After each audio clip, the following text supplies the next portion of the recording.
Salut tout le monde, c'est E-Tech, et aujourd'hui on se retrouve dans une nouvelle vidéo dans laquelle je vais vous présenter Fire Emblem, le deuxième jeu de Nintendo sur iOS.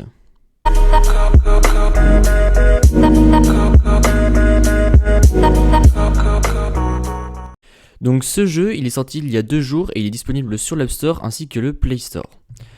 Donc voilà comment ça se présente lorsqu'on le lance. Et donc effectivement c'est le deuxième jeu de Nintendo car on ne compte pas Miitomo qui n'était pas un vrai jeu.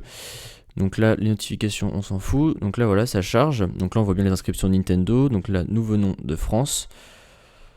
Accepter. Donc là voilà je lance le jeu pour la première fois comme ça vous savez à quoi vous attendre. Lorsque vous lancerez le jeu. Donc là on va cliquer sur démarrer. Et là voilà comment ça se présente. Donc là on nous demande de télécharger les données, donc on va devoir télécharger les données.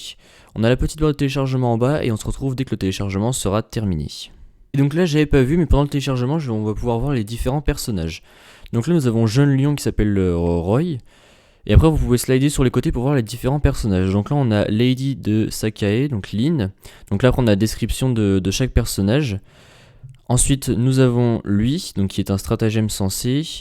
On a elle qui est la voix du futur, on a lui qui est décrit comme un électron libre, nous avons elle qui est décrite comme une beauté fatale, on a lui qui a l'air d'ailleurs assez classe, qui fait un peu comme des paladins dans les jeux de rôle, etc. Là on a la version en femme, là on a pareil une espèce de paladin qui a l'air pas mal.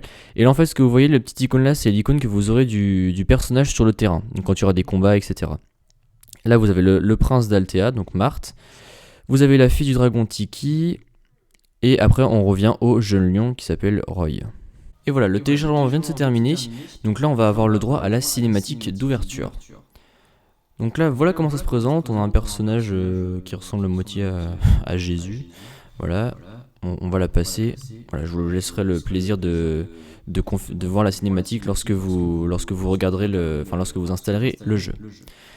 Donc là après vous choisissez votre sexe et vous choisissez le nom de votre personnage. Donc là on a la préface de l'acte 1, là. Donc là c'est vous le grand stratège, ok, bon on va faire passer. Voilà. Et donc là voilà comment ça se présente lorsqu'il y a un combat. Donc là on nous dit qu'il faut d'abord se rapprocher de l'adversaire. Donc en fait c'est du tour par tour, donc ça c'est vraiment bien, parce que ça mêle les différents jeux RPG et tout, enfin voilà, c'est vraiment un concept de jeu moi que j'aime beaucoup. Et donc là on me dit comment faire pour attaquer. Donc pour attaquer il faut que vous soyez suffisamment près du personnage et après vous vous dirigez vers lui. On a une petite cinématique comme ça, et donc là voilà on inflige des dégâts, le combat se déroule tout seul, on a juste besoin de le regarder. Donc là voilà je suis victorieux, je gagne 2 l'XP qui va me permettre de passer niveau supérieur.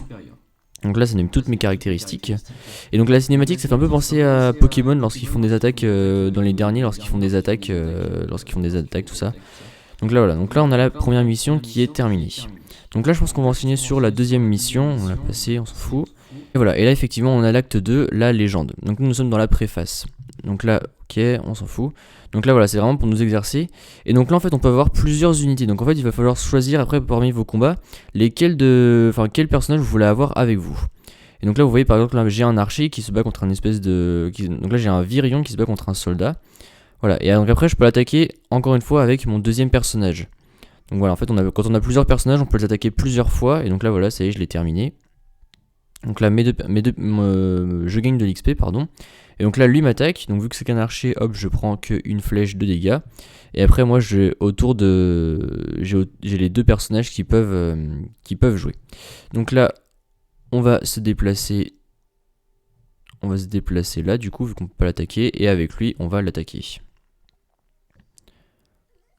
Voilà, et là j'ai l'espèce de coup spécial, donc voilà, qui fait vraiment un maximum de dégâts et qui l'éclate en une fois. Donc voilà, c'est vraiment un style de jeu que j'aime beaucoup, on peut choisir une équipe, c'est nous qui choisissons les personnages, c'est nous qui choisissons, après on peut débloquer de nouveaux personnages, et en fait le but c'est d'aller au travers de l'histoire et toujours de remporter des combats, etc. Il n'y a pas de limite, enfin voilà, les achats in-app sont ils sont très limités. Donc voilà, franchement c'est vraiment un jeu qui est très très bien, un beau jeu de Nintendo qui rappelle un peu les vieux RPG dans les années 90. Bon, après il vous demande de télécharger encore de nouvelles données pour pouvoir débloquer encore après de nouveaux personnages. Et une fois que vous aurez installé, vous aurez plus besoin d'installer de données. Donc voilà, c'est tout pour cette petite vidéo, j'espère qu'elle vous a plu. Si c'est le cas, comme d'habitude, n'hésitez pas à mettre un pouce bleu, à me suivre sur Facebook et Twitter, les liens seront dans la description, et à vous abonner Allez, salut.